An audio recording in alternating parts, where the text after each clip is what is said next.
Okay, so this is going to be a big review of EH2 in all the main weeks. Just the big ideas. The main details, though, is how you connect the different ideas together. That's what the examiners are really looking for. So we're going to start off with week 1. So we had crude birth rate here. This is just the number of births per 1,000 of the population that we're having. So a crude birth rate of 2 would mean that out of 1,000 people, we're having 2 births. Versus the total fertility rate is the number of children a woman is going to likely have through her reproductive cycle. And so it's much more representative of your actual birth rate, because you could just have a lot of people in this population and you would have a low crude birth rate, but then you also might have a high total fertility rate. That's the big idea there. And the question could probably be maybe compare the two, and then why have total fertility rate, 0.5 marks.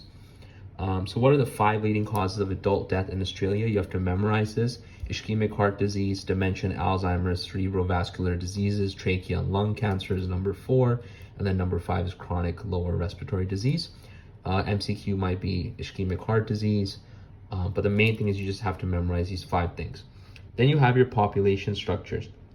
And the 2 main ones, there's 3 of them, but the 2 main ones are expanding and stable. So ATSI groups usually have expanding population structures, which means that people who are younger tend to dominate the population, versus there's very few older people. Versus the Australian population that is not including Aboriginal and Torres Strait Islander people is usually stable. So you have a growing elderly population. You don't really have that much fertility, so you have less young people, and you have kind of like this contracting shape here. And so something important to know is the different X and Y axes in these 2 structures, and these are called age sex structures. So your X axis is going to be population, percent population here, and it might be male, female. It can be further subdivided in graphs. And then the Y is going to be the age groups. And then you're going to have something called dependency ratio. And you don't need to know the formula, but the main idea is that it's a relationship from the working to the non-working ages. So the main idea is that if I have a lot of people who are less than 15 or more than 65 relative to the population, that would mean that I have a high dependency ratio. And because in the ATSI population, it's usually an expanding population structure, I have high dependency. And the reason is because I have a lot of young people. While I may not have a lot of people above 65, I have a lot of people under 15 relative to the rest of the population, so it's considered a dependent population. Now there's 2 main models that you have to know, and you do have to memorize everything for the rest of the week, but it's not that bad once you get used to it. So the demographic transition model. And the best way that I like to think about it is how a population is developing over time. So you have 4 categories or 4 stages: pre-industrial, industrializing, mature industrial, and post-industrial. Currently, we are in a post-industrial population, assuming we're talking about Australia. There are some underdeveloped countries, and they may be in the industrializing or pre-industrializing stage. Now, I like to think of it as like very rural, prehistoric type of humans. What would they be doing? Well, they'd likely have a very high death rate and a very high birth rate.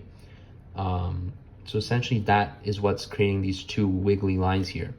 Then in industrialization, what ends up happening is that your death rate falls. This could be to maybe technological advancements,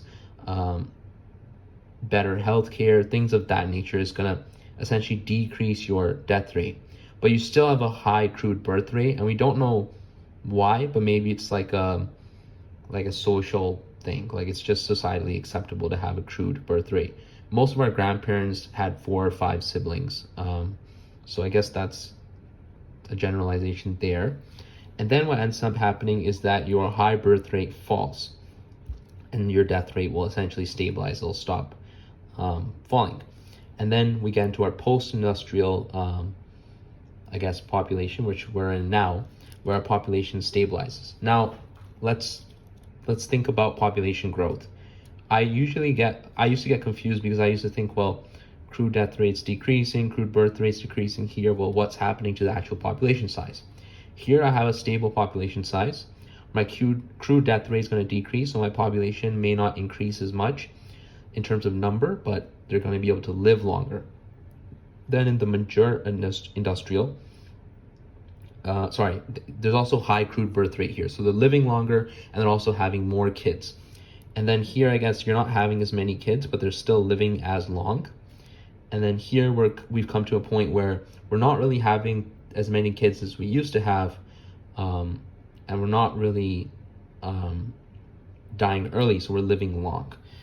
So it's basically just describing how a population develops, and we can use these different markers, such as measuring a country's crude birth rate or crude death rate, to kind of categorize it and figure out if it's industrializing, pre-industrial, or whatnot. This is more of like a policy type of model, where if you're in policy making, you would categorize different places using this model. Now, again, this is usually going to be indicative of an expanding population pyramid, the pre-industrial and industrial, and then the mature industrial and post-industrial is likely a stable population pyramid, but that's not really examinable. That's just a connection that I like to draw on.